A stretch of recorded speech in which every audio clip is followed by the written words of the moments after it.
O tema da pregação hoje é Não perca a presença de Jesus. Evangelho de Lucas, capítulo 2, verso 39.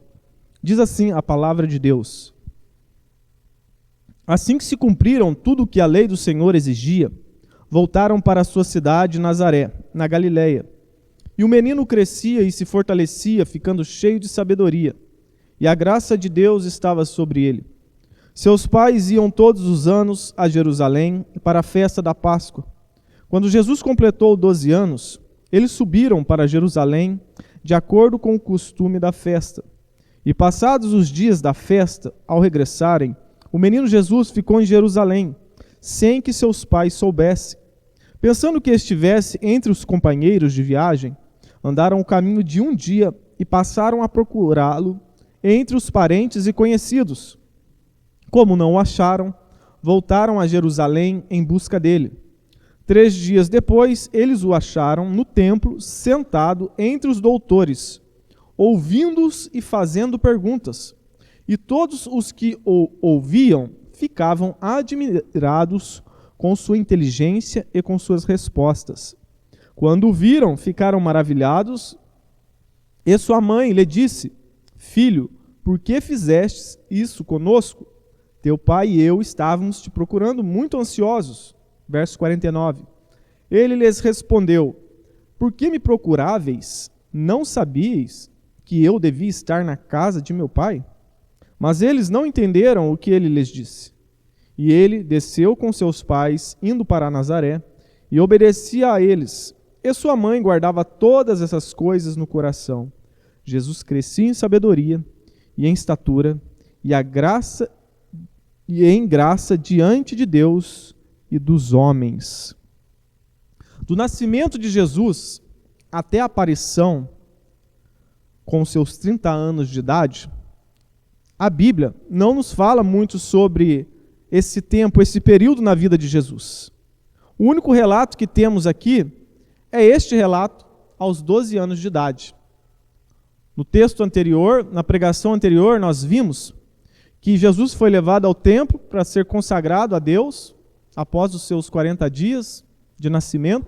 E ali encontraram com Jesus Simeão, aqueles 2 idosos, né? Simeão e Ana, louvaram a Deus pelo nascimento de Jesus. Passados então os dias da festa, eles voltaram para Nazaré. Aí agora se passa 12 anos. E aí eles retornam para Jerusalém, para a festa da Páscoa. Então, o único relato que temos da vida de Jesus entre o seu nascimento e os 30 anos é apenas esse relato e que foi dito por Lucas. Apenas o Evangelho de Lucas nos mostra esse acontecimento na vida do menino Jesus. Por que a Bíblia não fala mais sobre Jesus nesse período de 30 anos? Porque o foco dos autores bíblicos não era de fazer uma biografia sobre a vida de Jesus. Às vezes você compra, né, a biografia do fulano tal, de uma pessoa famosa, né, e lá ela vai contar todos os detalhes, praticamente quase todos os períodos da vida da pessoa. Esse não é o foco dos autores bíblicos ao escreverem sobre Jesus. O foco principal de todos os evangelhos sempre foi apresentar a salvação aos leitores, né, mostrar ali a encarnação, a ressurreição, né, a morte, a ressurreição, né, e a ascensão do Senhor Jesus Cristo ao céu. Então, por esse motivo, entendemos que Jesus ele teve uma vida normal até os seus 30 anos, né, vivendo ali na simples cidade de Nazaré, com sua família e trabalhando com seu pai ali de carpinteiro. Aprendeu provavelmente a profissão do seu pai, que era carpinteiro. Então, a Bíblia não nos revela detalhes da vida de Jesus nesse período. E segundo Thomas Campbell, está ali? Um cristão do passado, ele disse: onde a Bíblia fala, nós falamos. Onde a Bíblia se cala, nós nos calamos, né? E isso é uma verdade.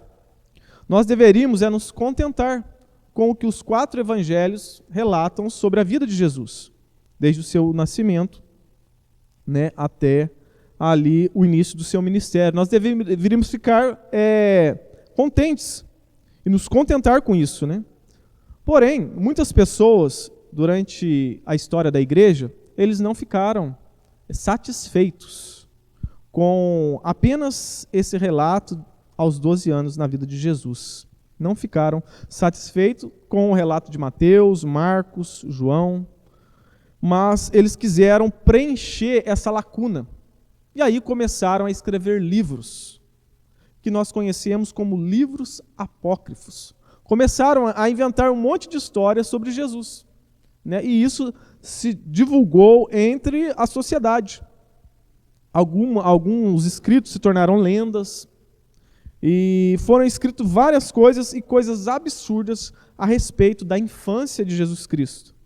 Então, esses livros são conhecidos como livros apócrifos, ao qual a igreja, durante ao longo da história, rejeitou esses escritos.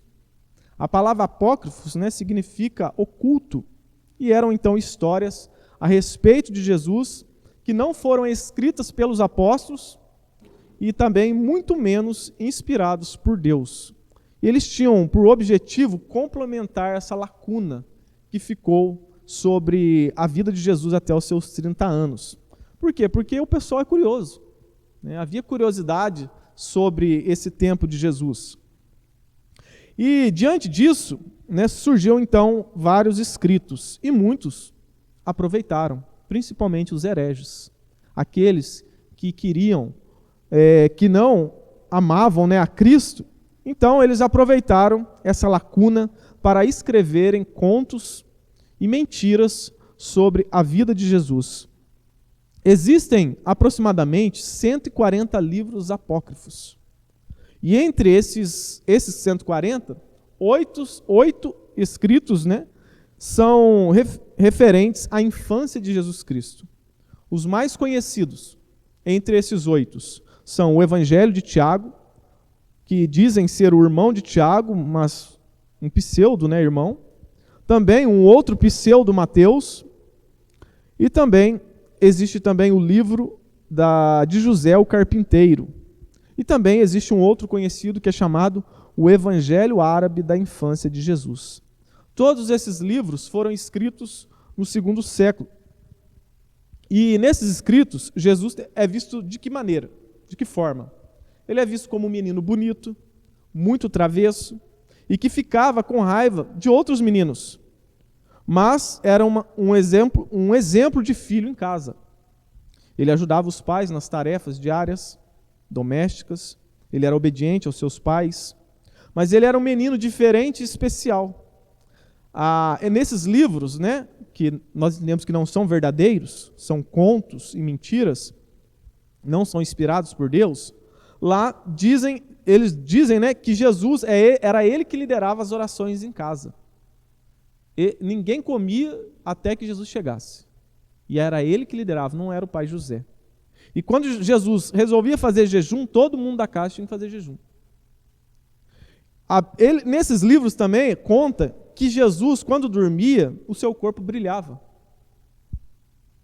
E ele também possuía poderes miraculosos. Há relatos em que ele transformou os amigos em ovelhas. Fez animais de barro, né, e deu vidas a eles. Né, fez ali um bonequinho de barro, um animalzinho de barro, e deu vida aos bonecos. E depois fez retornar a ser barro novamente. Nesses contos também, né, nesses livros, diz que Jesus ele ressuscitou um passarinho que estava morto e saiu voando. Também mostra que ele fez grãos de trigo germinar e flores desabrochar. Esses contos também, esses livros, dizem que as fraldas de Jesus eram usadas para expulsar os demônios. E a água do seu banho, Maria usava para curar doentes e enfermos. Além disso, ele ressuscitou mortos. Nesses livros também conta que uma vez ele matou o professor. Olha o absurdo. Ele matou o professor e depois ressuscitou o professor só para mostrar quem manda na sala. Só para mostrar a sua autoridade. Esse menino Jesus também, a Bíblia, esses livros mostram que ele era malvado. Uma vez um menino esbarrou nele e ele matou o menino, ele fulminou o menino. Então nós vemos que são absurdos. né, são coisas que são contrárias aos evangelhos. Não estão ali em harmonia com a palavra de Deus. Então, por isso que foram rejeitados, né, por toda a igreja durante longos séculos e até hoje. E por que eles escreveram essas coisas sobre a infância de Jesus? Primeiro, né, como eu já disse, para preencher essa lacuna que a Bíblia não nos revela.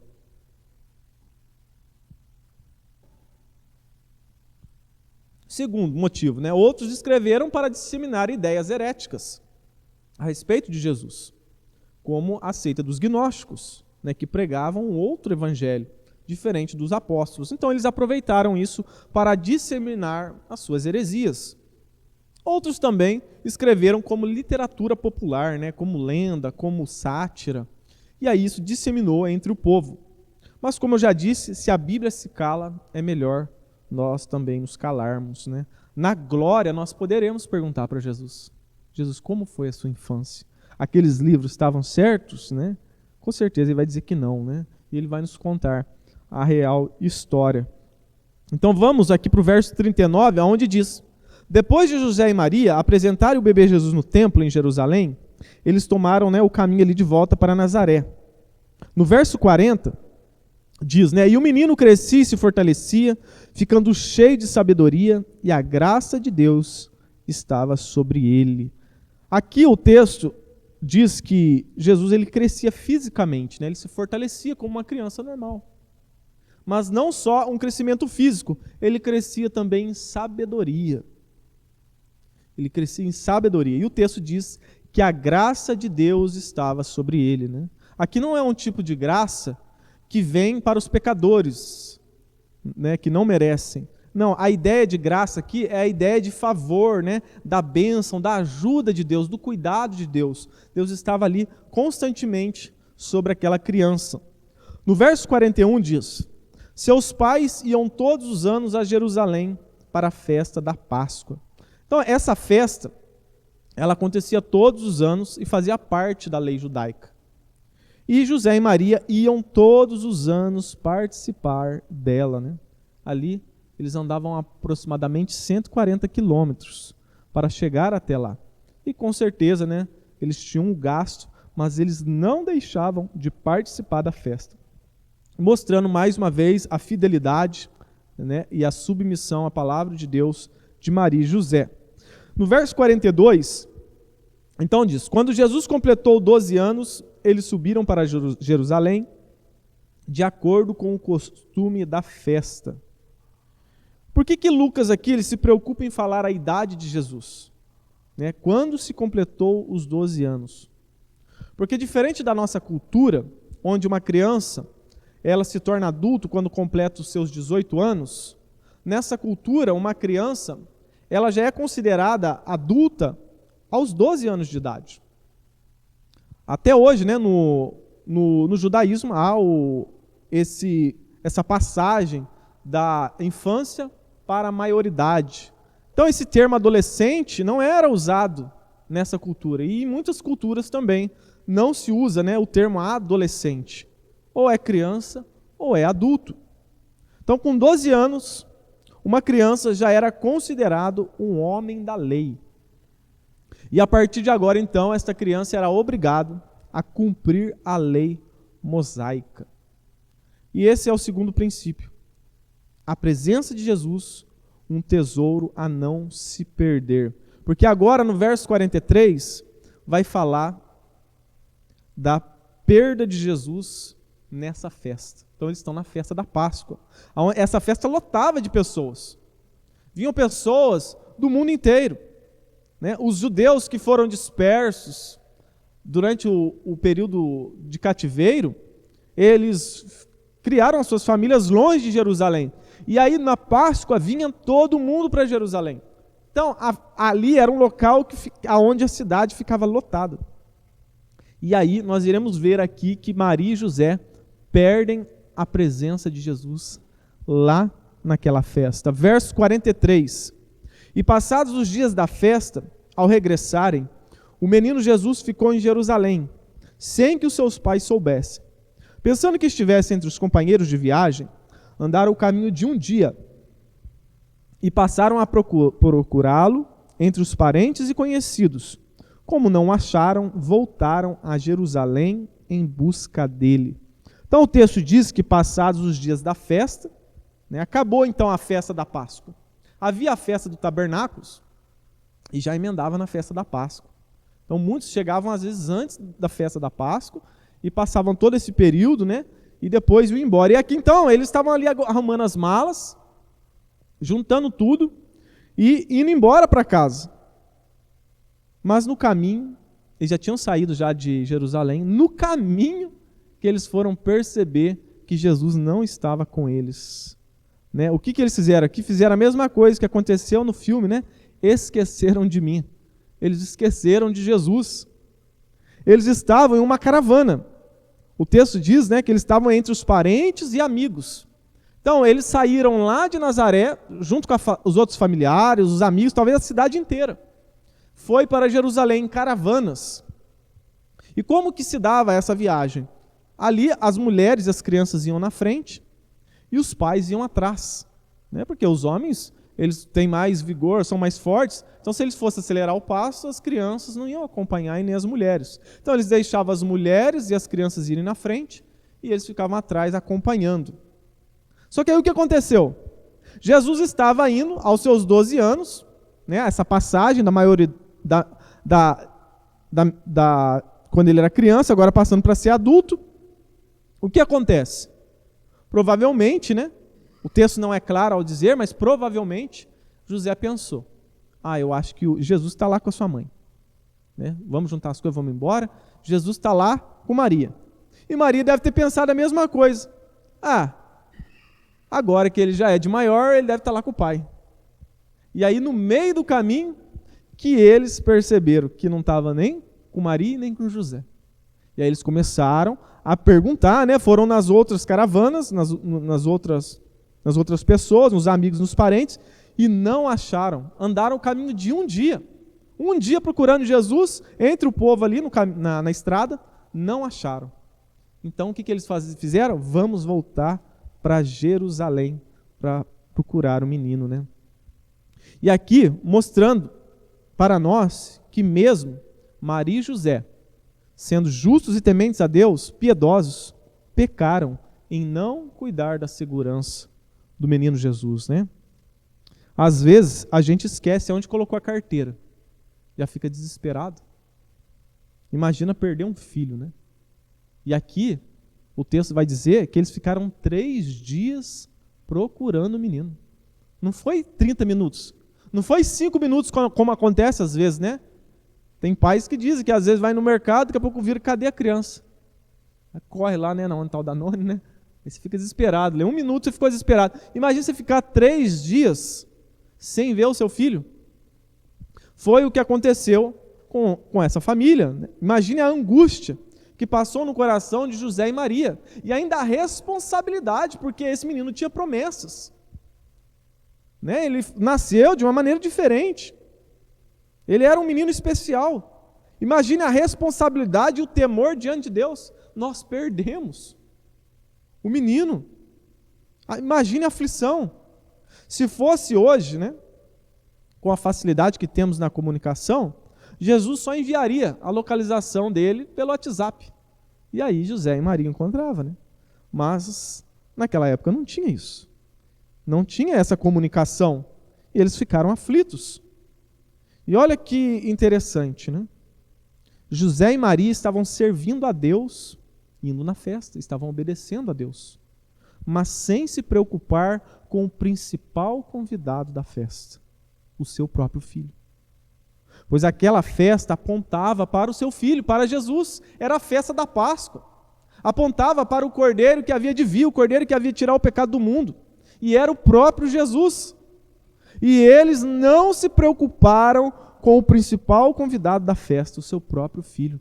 Talvez eles ficaram preocupados em fazer o trajeto correto, acontecer tudo certinho, né? Vamos chegar lá tal horário, vamos sair tal horário, tal hora a gente vai chegar lá em Nazaré e vai dar tudo certo. Vamos preparar aqui a comida, vamos preparar aqui a bebida, vamos chegar lá, vamos fazer isso, vamos passar na casa do fulano lá, vamos passar, vai dar tudo certo, vamos cultuar a Deus, vai dar tudo certo, vamos embora para casa.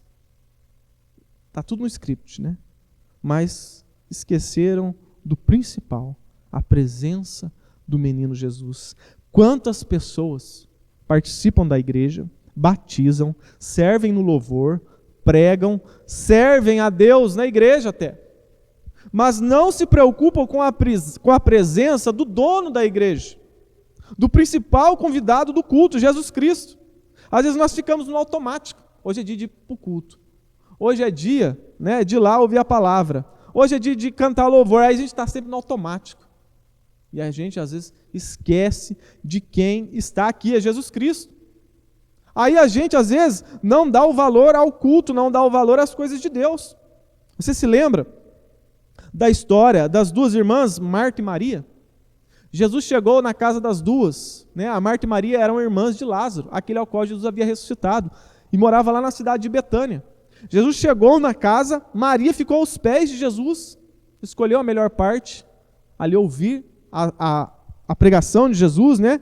As histórias de Jesus, enquanto Marta ficou preocupada com os afazeres da casa, e pediu, né, para Jesus: mestre, manda Maria vir me ajudar. Aí Jesus disse: não, Marta, uma só basta. Maria escolheu a melhor parte, e isso não lhe será tirada. Então Maria escolheu a melhor parte, se preocupar com a presença de Jesus Cristo. E nós temos nos preocupado com a presença de Jesus Cristo? José e Maria então perderam a presença de Jesus sem perceber. Quantas igrejas, quantos pastores, quantas pessoas que perderam a presença de Jesus e não perceberam. Você se lembra da igreja de Laodiceia? Olha o que diz Apocalipse capítulo 3, verso 14. Ao anjo da igreja em Laodiceia, escreva: eis o que diz o Amém, a testemunha fiel e verdadeira, o soberano da criação de Deus. Conheça suas obras, que você não é frio nem quente. Gostaria que fosse frio ou quente. Assim, porque é morno, nem frio nem quente, estou prestes a vomitar você da minha boca. Você diz: sou rico, enriqueci-me e não preciso de nada. No entanto, não percebe que é infeliz, miserável, pobre, cego e nu. Dou a você este conselho: compre de mim ouro refinado no fogo, para que você se torne rico. Compre roupas brancas, para que você se vista e não se manifeste a vergonha da sua nudez. Além disso, compre colírio para ungir os olhos, a fim de que possa ver. Eu repreendo e disciplino aqueles que amo. Portanto, seja diligente e arrependa-se. Eis que estou à porta e bato. Se alguém ouvir a minha voz e abrir a porta, entrarei e cearei com ele, e ele comigo. O que aconteceu com essa igreja? Eles colocaram Jesus para fora. Eles não perceberam que Jesus estava do lado de fora. Quando Jesus está dizendo: só eis que estou à porta e bato, eu estou do lado de fora. Eu não estou aí dentro. E quantas igrejas fizeram isso com Jesus? Colocaram Jesus para fora e não perceberam ainda. Muitas igrejas se encheram de tanto lixo que Jesus acabou ficando para o lado de fora. O que nós vemos hoje dentro da igreja é corredor do sal, fogueira santa, estandarte gospel, palestra motivacional de pastores coaches, é campanha para ficar rico, para arrumar namorado. É igrejas que tem aula de música, aulas de inglês, tem karatê, balé, tem tudo isso, mas menos a presença de Deus. Por quê? Porque Jesus saiu e eles nem perceberam. Está cheio de lixo. Você se lembra de Sansão também? Sansão, ele não percebeu que a presença de Deus não era com ele mais. Olha o que diz Juízes 16, 20. Então ela gritou: Sansão, os filisteus vieram atacá-lo. Ao acordar, ele pensou: farei das outras vezes, como das outras vezes, e me livrarei deles. Não sabia, porém, que o Senhor o havia deixado. Sansão perdeu a presença de Deus sem perceber, depois de estar ali pecando contra Deus, quebrando as alianças com Deus. Ele não tinha mais a força. Por quê? Porque não percebeu que Deus já não estava mais com ele. E se nós estivermos fazendo apenas parte do rol de membros da igreja e sem a presença de Deus? Porque você fazer apenas parte da igreja, se batizar, vir todo culto, mas Jesus não te conhecer e você não ter a presença dele, naquele grande dia corremos o risco de ouvir de Jesus: apartai-vos de mim, nunca vos conheci. E aí a gente pode ficar surpreendido: Senhor, mas eu ia na igreja, eu tinha carteirinha de membro, eu fazia parte da igreja. Ele vai dizer: você fazia, mas eu nunca te conheci. Você nunca falou comigo, eu nunca falei com você. Então não adianta nós estarmos junto com o povo de Deus se Jesus não estiver conosco, se nós não tivermos a presença de Deus. Judas estava no meio do povo de Deus, mas não percebeu que Jesus não estava com ele. Então, nós devemos sempre ficar preocupados: será que Jesus está comigo? Eu tenho a presença de Jesus? Ou Jesus já saiu da minha vida e eu ainda nem percebi? Você se lembra de Moisés? Moisés, pelo contrário, Moisés se preocupou com a presença de Deus. Quando Deus disse para Moisés: Moisés, eu não vou mais com vocês não, eu vou enviar um anjo e o anjo vai com vocês para conquistar a terra prometida. Aí Moisés falou: não, Senhor, se a tua presença, Êxodo 33, se a tua presença não for conosco, não nos faça subir daqui. Então disse o Senhor lá no verso 17 a Moisés: farei também isto que tens dito, porquanto achaste graça aos meus olhos e te conheço por nome. Moisés tinha um relacionamento forte e íntimo com Deus, ao ponto de dizer: se o Senhor não for, não nos faça subir daqui, que a gente morra aqui. Se a presença do Senhor não for conosco, Isso também deveria ser a nossa oração: Senhor, se o Senhor não estiver nesse negócio, não deixe dar certo. A pessoa vai entrar no relacionamento, aí não ora. Senhor, se o Senhor não estiver no negócio, não faça eu entrar nesse relacionamento. Se o Senhor não estiver nesse negócio, não me faça mudar de emprego. Se o Senhor não estiver no negócio, não me faça comprar esse bem agora, talvez nem é hora de comprar. Faça não dar certo, faça o banco não aprovar. Se a tua presença não for comigo, não me faça dar um passo a mais. Nós devemos sempre nos preocupar com a presença de Deus. Você se lembra do filho pródigo? O filho pródigo só foi dar valor à presença do pai quando ele chegou no fundo do poço. Quando ele saiu de casa, gastou todo o dinheiro, toda a sua herança, estava lá com vontade de comer a comida do porco. Aí ele caiu em si. E aí ele deu valor na presença do pai e voltou. E o pai o recebeu. Mas não espere chegar no fundo do poço para dar valor à presença do pai. Agradeça a ele. Peça para ele estar com você todos os dias. Pela manhã, na hora do almoço, no café da tarde, à noite, ao dormir. Ore como Davi: Senhor, não retire de mim a tua presença, não retire de mim o teu espírito. Não deixe acontecer comigo o que aconteceu com o rei Saul, aonde o espírito se afastou do rei Saul e veio agora da parte de Deus, um espírito maligno. Não deixe isso acontecer comigo.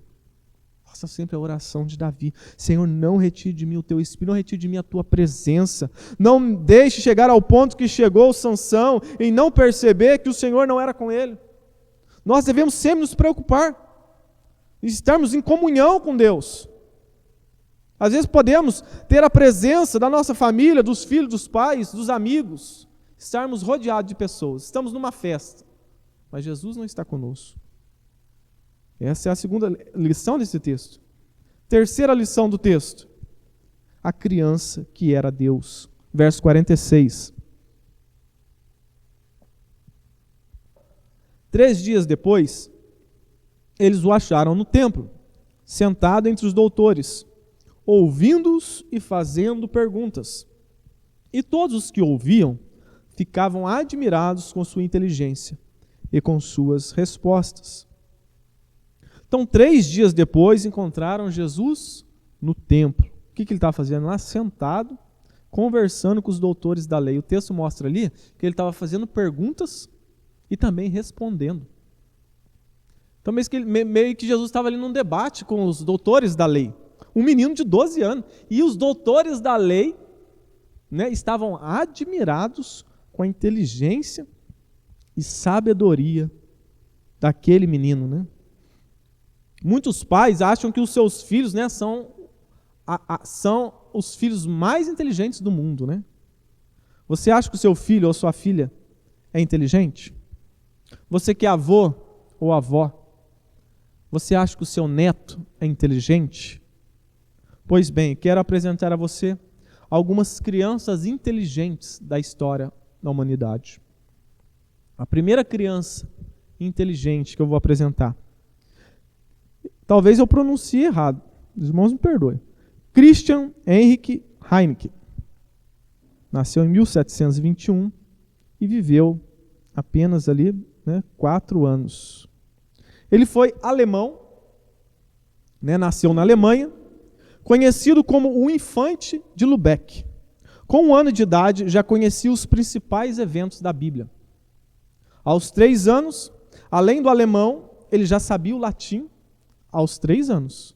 Latim, francês e muita coisa de geografia e história mundial. Aos 3 anos de idade, já falava latim, francês e muita coisa. Às vezes a gente tem 30 anos e não sabe falar ainda nem a nossa própria língua. E aqui, ele morreu com 4 anos de idade, ficou doente e morreu. Naquela época morria muita criança. Outra criança. Esse aqui é mais conhecido,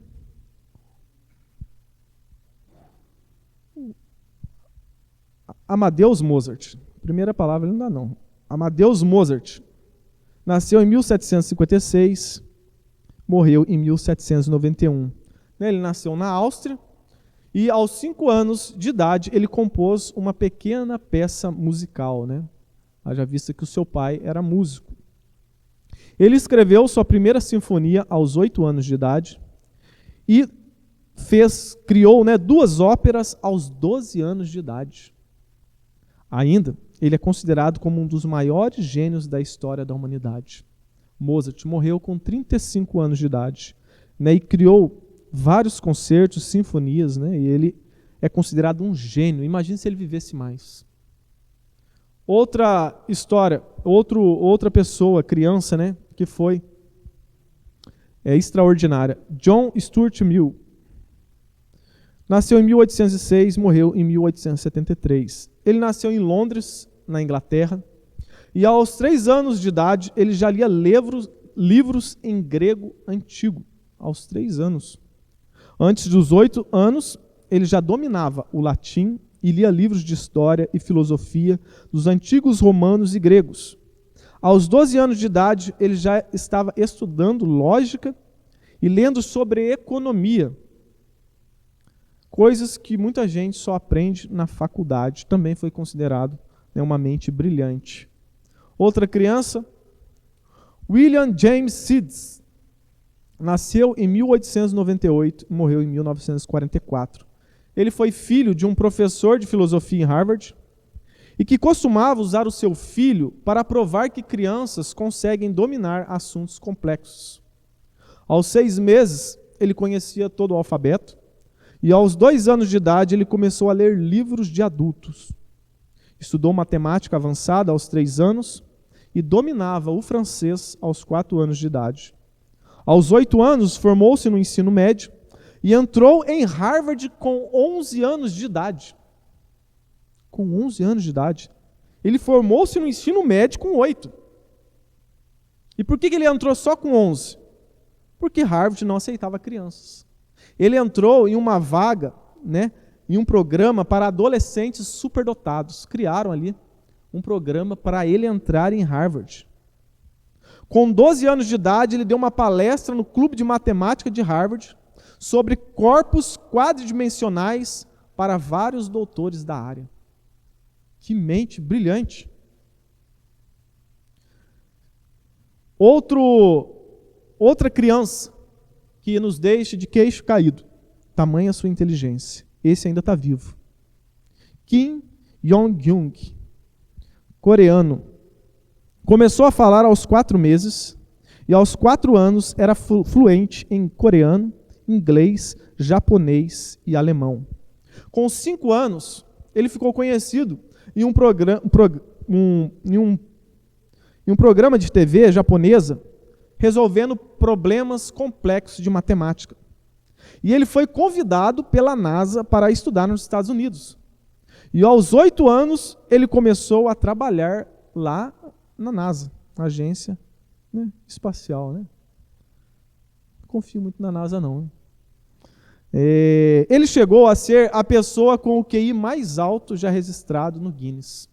Ele chegou ali com os seus 210, né, de QI. Foi considerado por muito tempo ali a pessoa mais inteligente do mundo. Mas aos 16 anos de idade, ele volta para a Coreia, ele abandona tudo. Ele se sentiu muito só, não tinha amigos, vivia só trabalhando, e aí ele voltou para ter uma vida normal e simples na Coreia, aonde se tornou ali um professor universitário e vive até hoje. Então nós vemos aqui que essas crianças são crianças extraordinárias, com uma mente brilhante, né? E muitos pais acham que seus filhos são inteligentes, né? Se você pesquisar, existe mais de 15 ou 20 casos parecidos com esses. Vemos então que essas crianças são superdotadas, né, e maravilhosas, mas junte todas elas. Pode juntar todas essas aí. Todas as crianças com o QI superior a 200. Nenhuma delas, todas juntas, chegam na capacidade da mente, da inteligência e da sabedoria do filho de José e Maria. Por quê? Porque essa criança era Deus. Os profetas disseram que ele era Deus. Zacarias disse que a criança seria luz para os gentios. O anjo disse a Maria que essa criança seria o Salvador, que governaria num reino eterno. Só um Deus para governar em um reino eterno. O anjo disse a José que a criança que nasceria seria chamado Emanuel, Deus conosco. Simeão, aquele senhor, deu testemunho do bebê, dizendo que ele era ali, né, o Deus encarnado, a salvação de Israel. Ana, aquela viúva, também confirmou que a criança seria o único a trazer redenção a Israel. Então o objetivo de Lucas, nesses 2 capítulos, ao qual nós iremos encerrar hoje, era de mostrar a identidade daquela criança. De mostrar que aquela criança era Deus. E por que é tão importante mostrar a identidade da criança? Porque na identidade dessa criança reside toda a esperança da humanidade. Temos nesses 2 capítulos de Lucas o testemunho dos anjos, dos pais da criança, de um piedoso sacerdote, dos pastores no campo, de 2 santos como Simeão e Ana. E agora Lucas, ele vai apresentar o principal testemunho, o próprio testemunho da criança. Agora Lucas, ele joga os holofotes ao menino Jesus. Agora Lucas vai deixar dizer quem esse menino é pela sua própria boca. Olha o que diz o verso 48. Quando o viram, ficaram maravilhados. E sua mãe lhe disse: Filho, por que fizestes isso conosco? Teu pai e eu estávamos te procurando ansiosos. Ele lhes respondeu: Por que me procuráveis? Não sabíeis que eu devia estar na casa de meu pai? Depois de todos esses testemunhos sobre Jesus, Lucas dá um microfone para o menino Jesus e fala para ele, né? Diga agora quem você é. E Jesus diz, né? Eu sou o Filho de Deus. Deus é o meu Pai. Maria e José são os meus pais temporais aqui nesse mundo. Mas antes de Maria, antes de José, antes de Abraão, antes de Noé, antes de Enoque, antes de Adão nascerem, eu já existia. Eu estava na criação com o Pai, eu e o Pai criamos todas as coisas.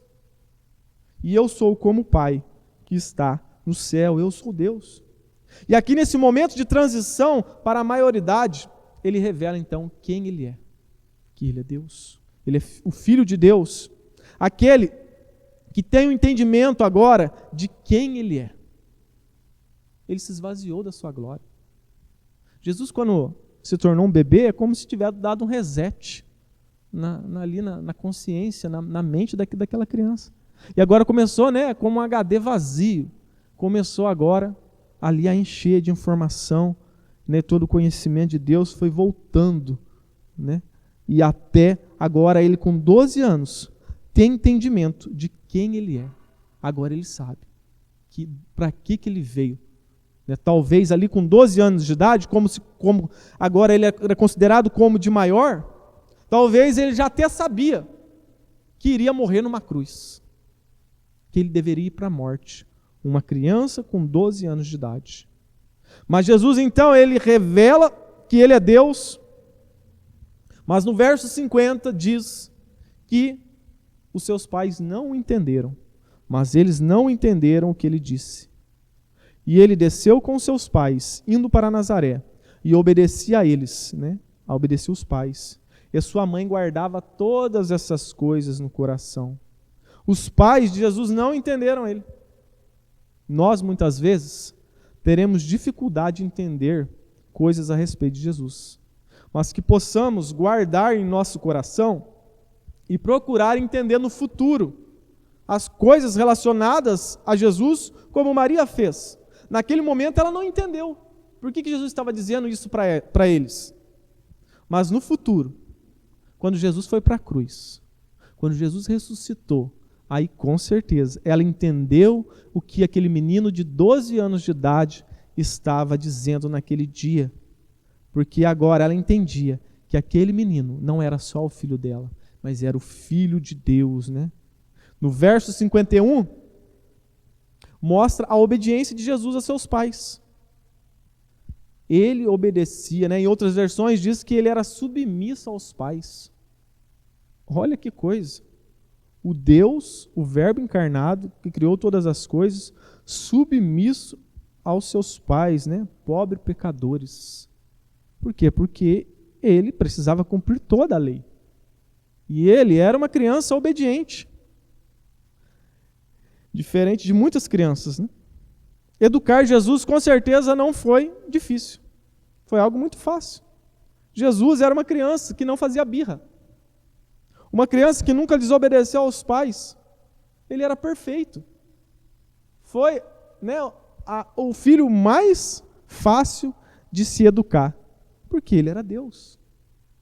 Ele, com certeza, não falhou em nenhum momento.